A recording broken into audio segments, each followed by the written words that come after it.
I want to talk about something that has nothing to do with Lego hauls, price scanners, bulk bins, but it has everything to do with whether stores like mine and thousands like it across the EU will still exist in a year from now. On the 12th of August 2026, 2 days ago as I am recording this, a piece of EU legislation came into effect that most small webshop owners never even heard of, and the ones who did, a lot of them are already closing their doors for international orders.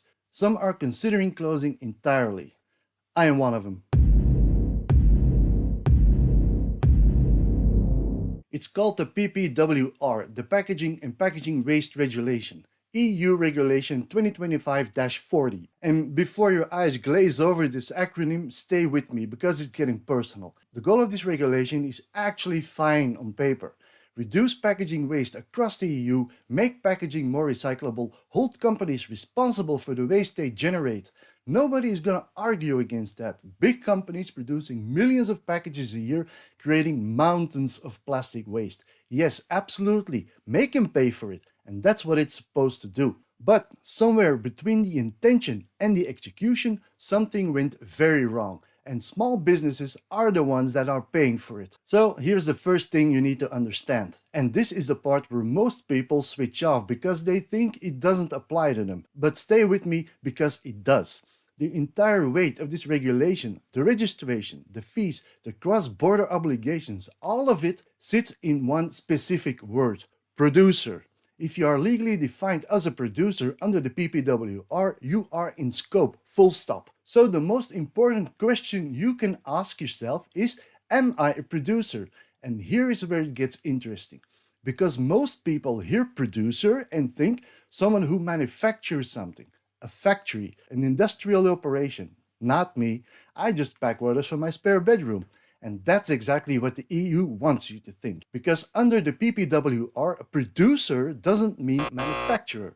It means whoever first places packaged goods on the market in a given country. And that definition, which sounds technical and boring, changes everything. So where does this come from? Extended producer responsibility has existed in the EU environmental law for decades. The original logic was straightforward and fair. If you manufacture packaging and put it on the market, you're responsible for the cost of dealing with it as waste.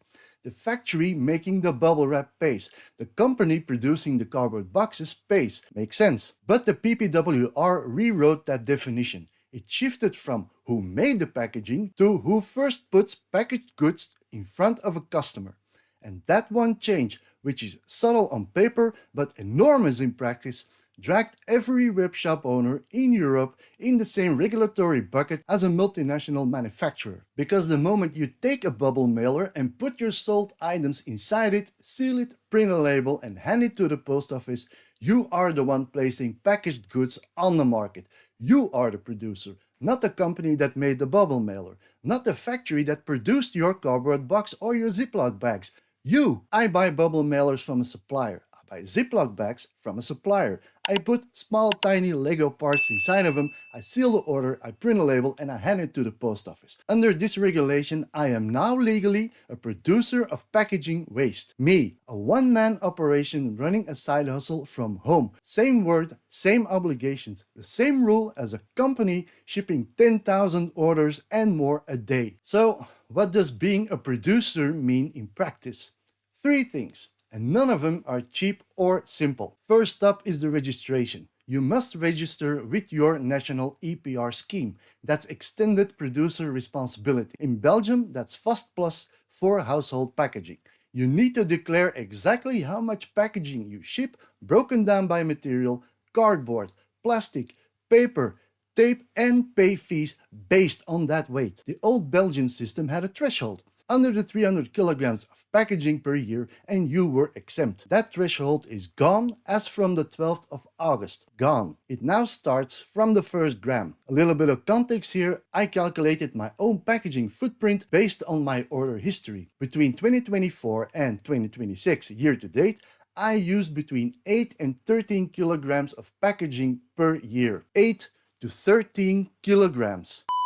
I am about as far from a major polluter as it gets, and yet the same rules apply to me as to a company shipping containers full of product. The Fast Plus system has a forfeit, a flat fee structure. So we're talking about roughly €100 per year plus €175 to make that declaration. So around €275 minimum, before we even talk about the actual weight-based fees on top. For a store that generates maybe a few €100 profit a month, that is significant. The second one, conformity documents. This one works in two layers, and it's important to understand both. Your packaging suppliers, so the companies that actually manufacture the bubble mailers, the Ziploc bags, the cardboard boxes, are required under the PPWR to produce full technical documentation for their packaging.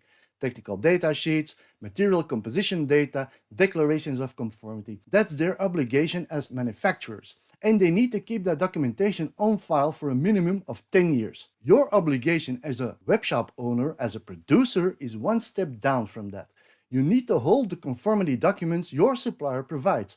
You don't need to produce a technical data sheet yourself, but you need those documents on file, available if authorities ask for them for a minimum of 5 years. So, the problem? I have 3 packaging suppliers. I contacted all 3 of them for their conformity documents. I got 0 for 3. Not one of them could provide what I needed. And I'm not alone, because only a handful of packaging suppliers across the industry are currently compliant and able to deliver this documentation. So the system is asking you to hold documents that the market isn't ready to supply it. The obligation is still yours. The bottleneck is someone else's, and you're stuck in the middle. And third, and this is where it gets truly painful for cross-border sellers, international registration. If you sell to customers in other EU countries, which most Bricklink and Brickhouse sellers do, because that's how these platforms work, you are legally required to register in the EPR scheme of every single country you are selling to. Separately, each country has its own register, its own structure, its own reporting requirements, its own language. Germany has Lucid, France has Citeo, the Netherlands has Verpakt, and so on across all 27 member states. And in each country you are not established, you may also need to appoint a local authorized representative, a person or a company based in that country to manage your compliance obligations there. So, the estimated cost of full EU coverage, and I want to be clear that this figure is not officially confirmed, but it's the number being reported by people who have done the math, is somewhere between, and listen close, between 5,000 and 7,000 euros per year. Per year. For a micro business, shipping maybe a few hundred orders annually. What did I actually do when I heard about this? I tried to comply, because that's what you do. I contacted my 3 packaging suppliers for conformity documents. 0 for 3, as I said before. I contacted Fast Plus, the Belgian EPR organization, to understand my obligations. Their own checklist initially told me I didn't need to register. Then I got a written response stating that the 300 kilogram threshold was being suspended as from the 12th of August and that any business that packs goods into packaging for shipment must now apply. So, their online checklist said one thing, the official response said another. Great start. Then I tried to register with EPR.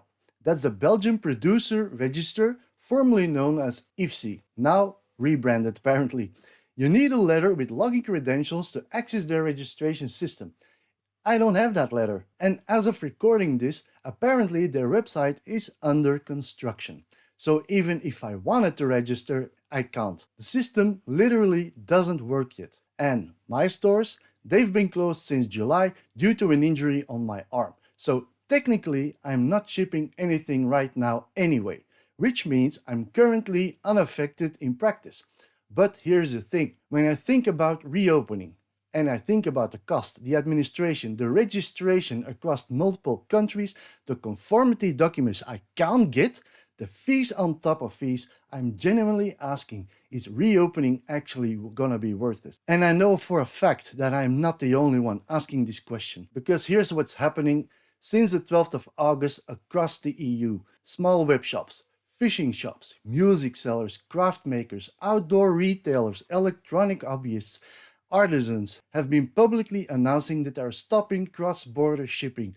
They're not pausing it, they're stopping it. Countries being removed from shipping lists. Customers receiving notices that orders to their country are no longer possible. And it's not because these businesses don't want to serve them, but because of the cost of doing it legally has become far greater than the revenue those orders are generating. The regulation was designed to make big polluters pay, and what it has actually done right now, today, is make it financially and administratively impossible for micro businesses to operate across the single market it was supposed to protect. And the darkest part in this entire shit show is the EU knows. The European Commission itself, back in December 2025, proposed suspending a part of these obligations until 2035 because their own reasoning stated the requirements impose an unreasonable administrative and financial burden on small businesses. That proposal failed. The Council rejected it. So the Commission knew this was gonna hurt small businesses.